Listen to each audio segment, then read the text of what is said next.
rádio e a TV Brasil Espírita apresentam Caminhos de Autoiluminação. Apresentação: Liliana Fábio.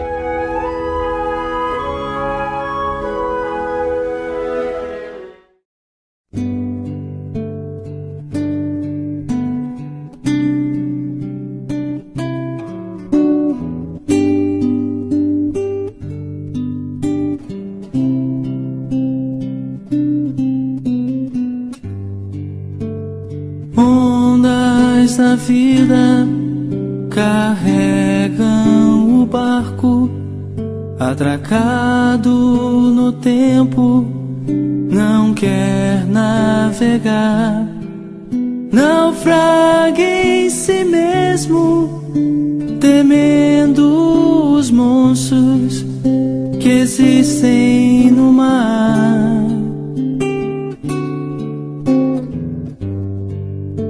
O monstro da morte consegue sozinho fazer com que barcos prefiram parar. Mas monstros não existem sequer nas mentiras contadas no mar.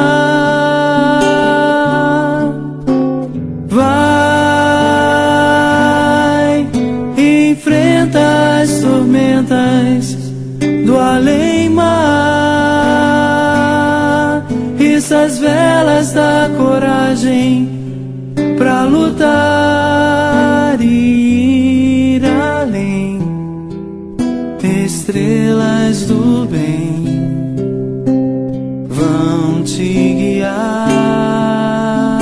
vão te guiar.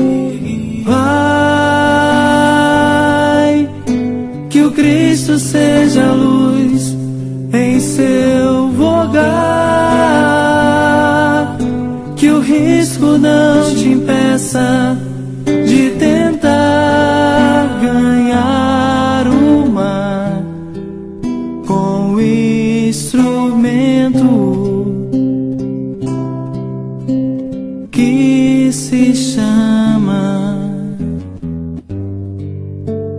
ondas da vida carregam o barco, atracado no tempo, não quer navegar. Naufraga em si mesmo, temendo os monstros que existem no mar. O monstro da morte consegue sozinho fazer com que barcos prefiram parar. Mas monstros não existem sequer nas mentiras contadas no mar. Vai, enfrenta as tormentas do além-mar, essas velas da coragem pra lutar e ir além. Estrelas do bem vão te guiar, vão te guiar. Vai, que o Cristo seja a luz em seu vogar, que o risco não te impeça de tentar ganhar o mar com o instrumento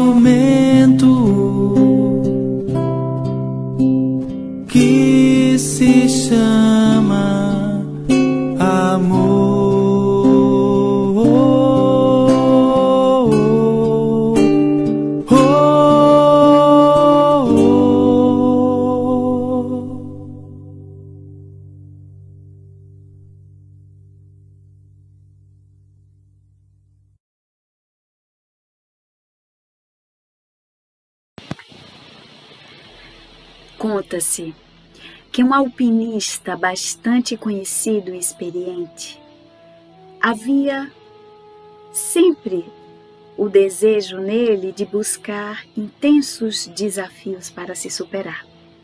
Assim, após anos de preparação, esse alpinista resolve então escalar o Aconcagua. Aconcagua é uma das montanhas mais altas fora da Ásia. Localizado na Argentina, tem uma altura de 6.961 metros. Muito procurada por alpinistas de todo o mundo. Eis que naquele dia, este alpinista resolve ir sozinho. Queria atingir esse feito de chegar ao cume da montanha e, para tanto, conseguir essa grande conquista, essa glória, sozinho. Começa então a escalar a montanha e eis que com o tempo foi passando e foi ficando cada vez mais tarde. Porém, dando-se conta que já havia passado muitas horas, ele não havia se preparado para fazer uma pausa e acampar. Então, resolveu prosseguir na sua escalada aventureira. Eis que a noite chega e aí essa noite cai como um breu nos Alpes da montanha. Não era possível enxergar naquele instante um palmo à frente do seu nariz. Não havia lua e as estrelas estavam cobertas por densas nuvens. Subindo por uma das rochas que daria acesso ao cume da montanha, precisamente faltando mais ou menos 100 metros para chegar ao cume da montanha, eis que ele escorrega, perde o controle e começa a cair em velocidade vertiginosa. Somente conseguia vislumbrar através dos olhos as manchas que passavam cada vez mais velozes e rápidas na mesma escuridão. Sentindo então uma sensação terrível de ser sugado pela força da gravidade, ele continuava caindo e nesses angustiantes momentos passaram pela sua mente que já havia vivido momentos felizes e tristes. De repente ele sentiu um puxão forte que quase o partiu ao meio. Era um barulho parecido com um choque. Todo alpinista experiente costuma, como estratégia de segurança, fincar alguns ganchos ao longo da rocha para que pudesse então amarrar uma corda nessas estacas de segurança e com grampos fixando-as nela através também da corda, uma corda comprida que muitos deles costumam amarrar na própria cintura. E foi essa estratégia que naquele instante impediu que ele caísse completamente ao solo. Nesse momento de solidão, suspenso pela cintura, diante daquela escuridão gigantesca, daquele vento frio, solitário, só lhe restava uma coisa: gritar. E então aquele alpinista reúne todas as forças que havia dentro de si e grita: meu Deus, me ajuda, Senhor. E aí eis que uma voz grave, forte, profunda, como que vindo do céu, lhe responde: o que você quer de mim, meu filho? Me salva, Senhor.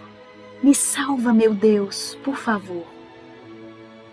Você realmente acredita que eu possa te salvar? Eu tenho certeza, meu Deus. Então, meu filho, corta a corda que te mantém pendurado. Nesse instante, houve um grande momento de silêncio e reflexão. O homem para e desta vez agarra-se com mais força na corda, as duas mãos seguras firmemente na corda e pensa que se fizesse aquilo, provavelmente morreria. Conta então a equipe de resgate que, ao chegar ao local, encontrou um alpinista congelado, morto, com as duas mãos fixadas na corda,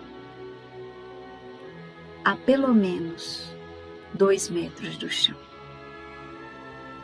Com essa mensagem profunda, reflexiva, nós cumprimentamos vocês, queridos amigos, queridos irmãos, em mais um programa Caminhos de Autoiluminação. Hoje, como todas as segundas-feiras, estimando que todos vocês possam se encontrar em paz nesse momento. Agradecendo também a companhia amiga e fiel de todas as segundas. Convidando nesta noite a refletirmos sobre a confiança. Na mensagem inicial que nós trouxemos agora há pouco, vimos uma experiência de extrema dificuldade, de incertezas e de profundo medo, cujo desafio maior era confiar ou não naquela voz que convidava a tomar uma atitude que parecia ser até de risco, mas que poderia ter lhe salvado a vida. Nunca é demais lembrar que, vivendo nós experiências tão desafiadoras, nunca foi tão importante exercitarmos dentro de nós a confiança. Porque essa confiança, ela nos sustenta nos desafios da vida, nos dá força, nos dá combustível para continuarmos sempre indo adiante. Em relação a isso, nas reflexões trazidas por Emmanuel, no seu livro Caminho, Verdade e Vida, no capítulo que fala exatamente sobre tempo de confiança, Emmanuel nos diz. Inicialmente, Emmanuel destaca uma fala de Lucas, capítulo 8, versículo 25, que tem a seguinte frase: E disse-lhes, onde está a vossa fé? E aí Emmanuel nos fala: a tempestade estabelecera perturbação no ânimo dos discípulos mais fortes. Desorientados ante a fúria dos elementos, socorrem-se de Jesus em altos brados. Atende-os o mestre, mas pergunta depois: onde está a vossa fé? Fala essa passagem a respeito daquela grande tempestade que assolava os discípulos que se encontravam em alto mar no barco e, apavorados, clamam o socorro do mestre. E aí adiante Emmanuel nos esclarece: o quadro sugere ponderações de vasto alcance. A interrogação de Jesus indica claramente a necessidade de manutenção da confiança, quando tudo aparece obscuro e perdido. Em tais circunstâncias surge a ocasião da fé, no tempo que lhe é próprio. Se há ensejo para o trabalho e descanso, plantio e colheita, revelar-se-á igualmente a confiança na hora adequada. Ninguém exercitará otimismo, diz Emmanuel, quando todas as situações se conjuguem para o bem-estar. É difícil demonstrar-se amizade nos momentos felizes. Aguardem os discípulos naturalmente oportunidades de luta maior, em que necessitarão aplicar mais extensa e intensivamente os ensinos do Senhor. Sem isso, seria impossível aferir valores. Aqui Emmanuel nos assinala sobre todos os desafios que haveriam de nos bater à porta. Porque como testar essa confiança irrestrita em Deus se não somos visitados pelos desafios, se não somos visitados pelas dificuldades que fazem brotar, sair de nós os elementos que comprovam essa confiança, esse repousar da nossa fé naquele maior, naquele que nos criou, naquele que nos sustenta as forças. Na atualidade dolorosa, inúmeros companheiros invocam a cooperação direta do Cristo. E o socorro vem sempre, porque é infinita e misericórdia celestial, porque é infinita a misericórdia celestial. Mas vencida a dificuldade, esperem a indagação. Onde está a vossa fé? Em outros obstáculos sobrevirão, e outros obstáculos sobrevirão, até que o discípulo aprenda a dominar-se, a educar-se e a vencer serenamente com as lições recebidas. Nesse instante, diante dessas mensagens que Emmanuel nos traz, devemos repetir para nós mesmos: onde está a nossa fé? Como está a nossa fé? Porque a fé, ela anda a par e ao lado da confiança. Isso tudo nos fez refletir sobre aqueles momentos em que muitos dos cristãos da antiguidade, os cristãos primitivos, perseguidos, humilhados, condenados à morte, muitos adentravam os circos romanos em cânticos de louvor a Deus Todo-Poderoso. Cantavam louvores ao alto, na certeza absoluta de que seriam amparados e reconfortados pelo amor infinito de Deus. Nesses instantes devemos nos perguntar o que fazia aqueles homens, mulheres, que adentravam a experiência do martírio, manterem a alma serena diante da certeza absoluta de que as dores pujantes, lacinantes que poderiam atravessar-lhes a alma não seriam nada diante das bem-aventuranças e dos socorros que viriam a partir dessa total entrega ao amor infinito de Deus. Assim também nós nos recordamos de um salmo atribuído a Davi, chamado Salmo 23. Lembremos o Salmo 23. O Senhor é meu pastor e não me faltará. Ele me faz repousar em pastos verdejantes, leva-me para junto das águas de descanso. Refrigera minha alma, guia-me pelas veredas da justiça por amor do seu nome. Ainda que eu andasse pelo vale da sombra e da morte, não temerei mal nenhum, porque tu estás comigo. A tua vara e o teu cajado me consolam. Prepara-me uma mesa na presença dos meus adversários. Unge-me a cabeça com óleo e meu cálice transborda de júbilo. Bondade e misericórdia certamente me seguirão todos os dias da minha vida e habitarei na casa do Senhor por longos dias. A esse salmo é atribuída uma verdadeira oração de confiança a Deus. E tem alguns elementos interessantes.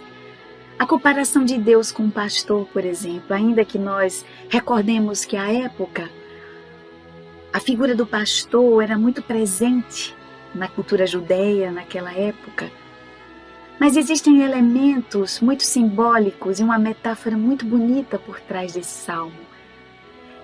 Porque o bom pastor também é atribuído ao Mestre Jesus.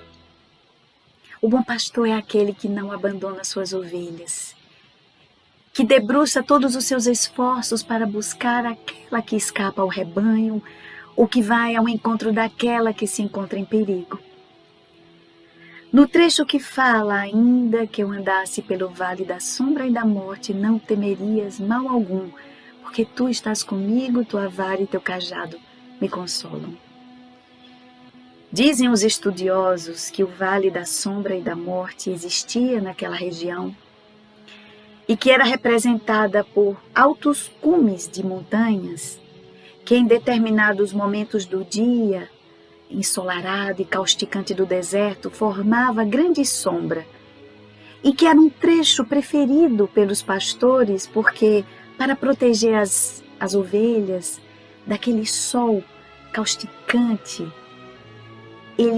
eles costumavam caminhar por entre esses vales que tinham estradas muito estreitas e que corria-se dois riscos ao passar por ali. Um deles era que as ovelhas pudessem cair no despenhadeiro, uma vez que as estradas eram estreitas e elas deveriam se afunilar enquanto rebanho para que pudessem atravessar naquele vale, protegendo-se do sol, mas também daquele grande abismo. Mas era um local onde os malfeitores, os ladrões, costumavam se esconder para justamente roubar os pastores.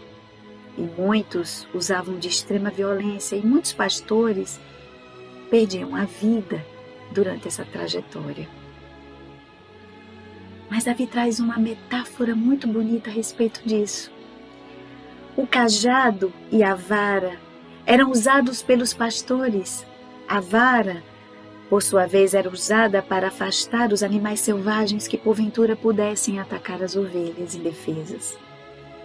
O cajado era usado para içar as ovelhas nas ocasiões em que elas poderiam precipitar-se no despenhadeiro. Quantos de nós somos às vezes protegidos pela vara da espiritualidade, pelas intervenções do alto? Quantos livramentos nós sofremos diante de grandes perigos e nem nos damos conta. Às vezes são interpretados como situações de desgraça ou má sorte, mas que na verdade representam a misericórdia divina que nos livra de um mal maior. Quantas vezes nós somos içados de experiências dolorosas. Às vezes saímos dessas experiências desconjuntados, feridos, mas são oportunidades para que a gente possa se recompor e se refazer. Assim como as ovelhas, quando são içadas do abismo, muitas delas às vezes podem sofrer arranhões no pescoço ou serem machucadas naquele instante. Mas é o desejo do pastor de livrá-las de um mal maior. Assim, esse salmo é uma verdadeira prova de confiança irrestrita no amor de Deus. A certeza de que nada não nos faltaria, nada nos faltará. E se temos e se passamos por experiências as quais achamos que podem ser representativas de uma displicência do amor de Deus por nós, na realidade são experiências benfazejas e que vêm nos mostrar sentidos profundos a respeito da vida. É bem verdade que nós não conseguimos enxergar benesses, boas-venturas nas experiências da dor. Ainda não somos amadurecidos para isso. Para glorificar, para dizer frente aos desafios, obrigado Senhor, porque tenho aprendido e tenho crescido, tenho aprendido valores que haviam dormitado em mim ou que não despertava ainda para determinadas realidades. Na mensagem que Emmanuel nos traz sobre o tempo de confiança, Emmanuel nos assinala que, vencido um desafio, nos preparemos porque outros advirão. Porque isso faz parte dessa experiência evolutiva. E a misericórdia divina é perfeita. Somos às vezes convocados no exercício da confiança, não só no Pai, como também um princípio fundamental para se estabelecer a confiança, também parte de um pressuposto maior que é a confiança em si mesmo. Passamos por experiências em espirais porque vencida uma etapa, nós retornamos e ascendemos para novas oportunidades. Tendo aprendido aquela lição, nós circulamos e avançamos mais um nível. Mas quando não aprendemos, precisamos, às vezes, viver circunstâncias semelhantes para que aquele aprendizado possa se solidificar.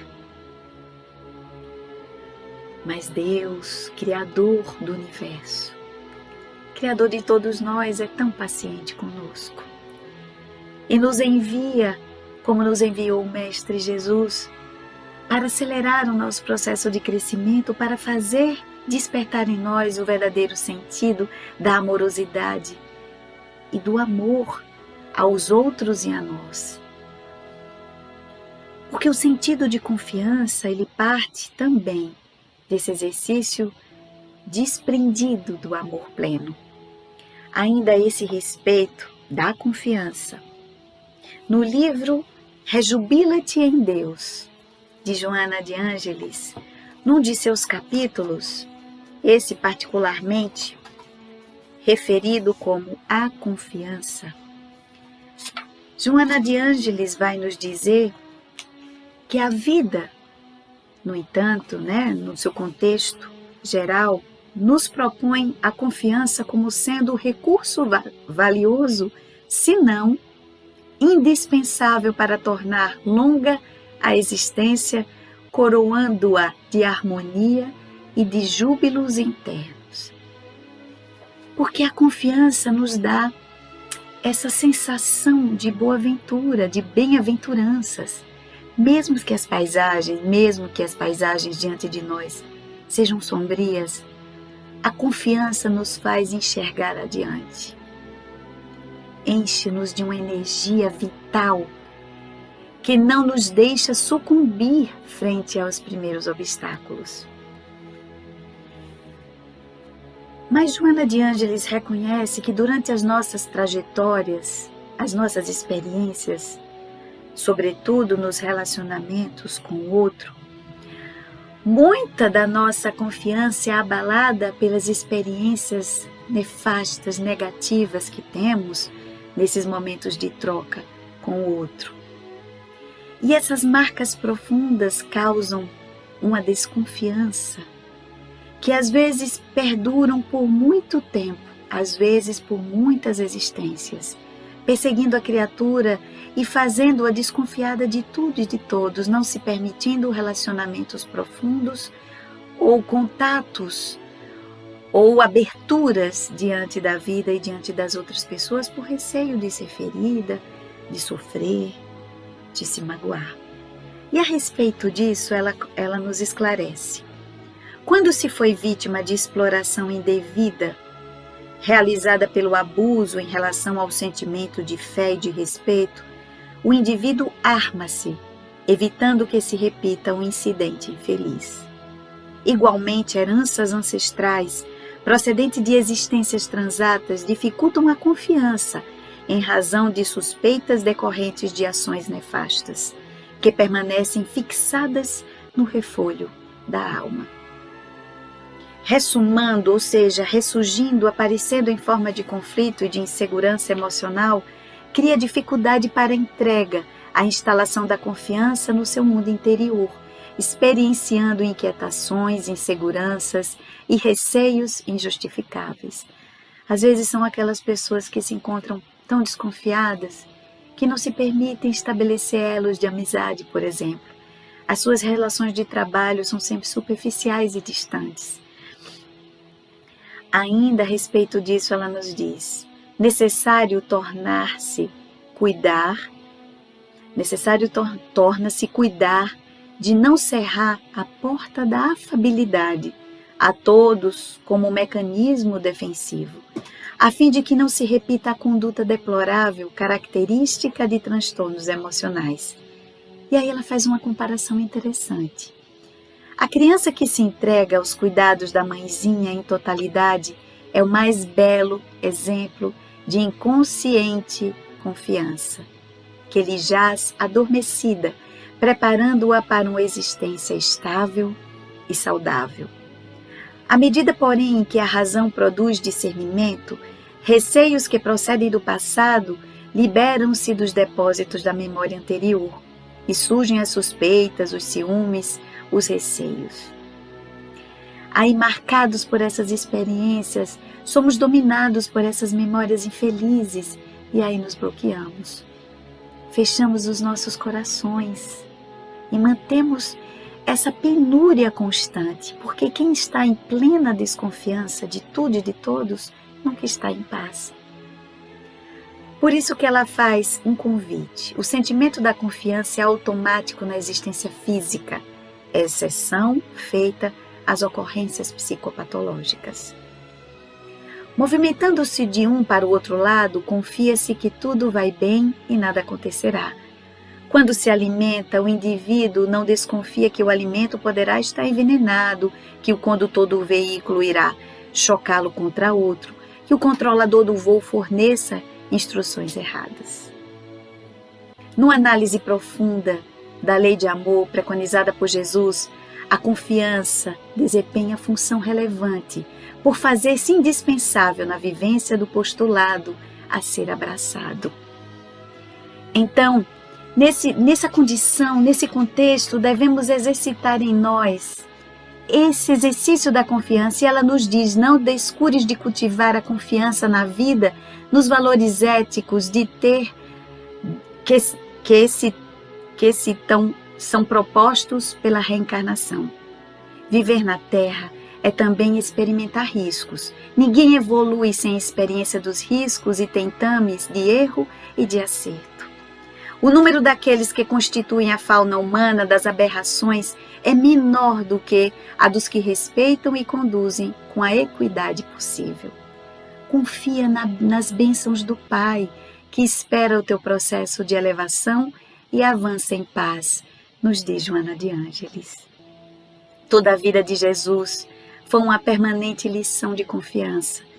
Convidou a gente de má vida, com todos convivendo, reuniu à sua volta homens e mulheres simples do povo, desprezados na sua maioria e alguns considerados como ralé, para edificar o reino de Deus na terra. Explorado, anatematizado e perseguido por outros, traído e abandonado, permaneceu confiando na grandeza moral de todos que um dia despertariam para a realidade conforme vem acontecendo. O grande convite que vivemos hoje em tempos tão desafiadores é para que possamos exercitar essa confiança em Deus. Já falamos aqui em outras oportunidades qual o pai cujo filho lhe pede pão, lhe dá uma pedra. Qual pai, diante de um clamor de um filho por paz, por livramentos diante das dificuldades, lhe daria o contrário.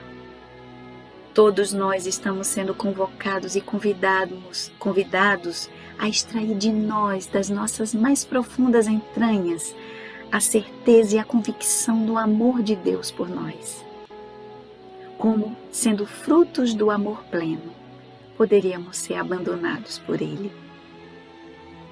Assim, como no Salmo 23, nesse cântico de louvor, nessa oração de confiança plena a Deus, possamos dentro de nós ter a certeza de que tudo isso vai passar e que Deus nos sustenta a todo instante e que ao nosso lado temos o Mestre de amor, que veio nos mostrar os caminhos possíveis, nos provar e nos mostrar que o exercício da resignação é um caminho para a apaziguação, o apaziguamento das nossas dores, que devemos confiar plenamente nesse Pai amoroso e bom, na certeza de que Ele nos põe nos braços.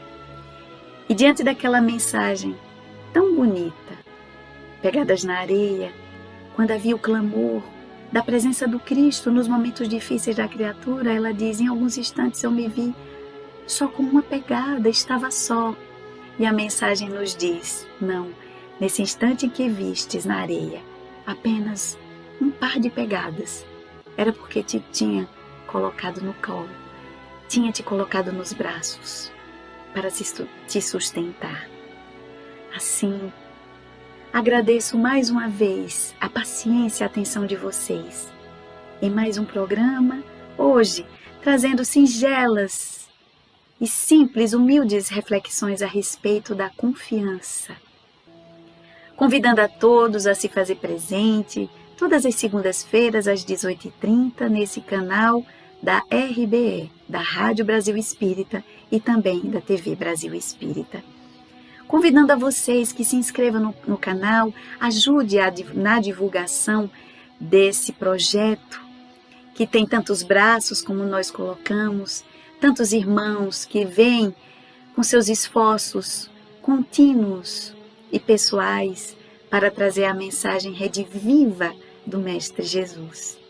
Vão lá no canal, visita os diversos programas que existem na grade, faz as suas observações, suas sugestões, seus elogios ou as suas críticas, para que todo esse projeto feito para todos nós possa crescer cada vez mais. Grata pela atenção de vocês, que tenham todos uma semana iluminada, reflexiva e de muito aprendizado. Que Jesus possa ser a mais constante companhia na vida de todos vocês. E que, se o Pai Maior assim permitir, que possamos estar juntos na segunda-feira em mais um programa Caminhos de Autoiluminação. Muita paz para todos e que Jesus nos abençoe.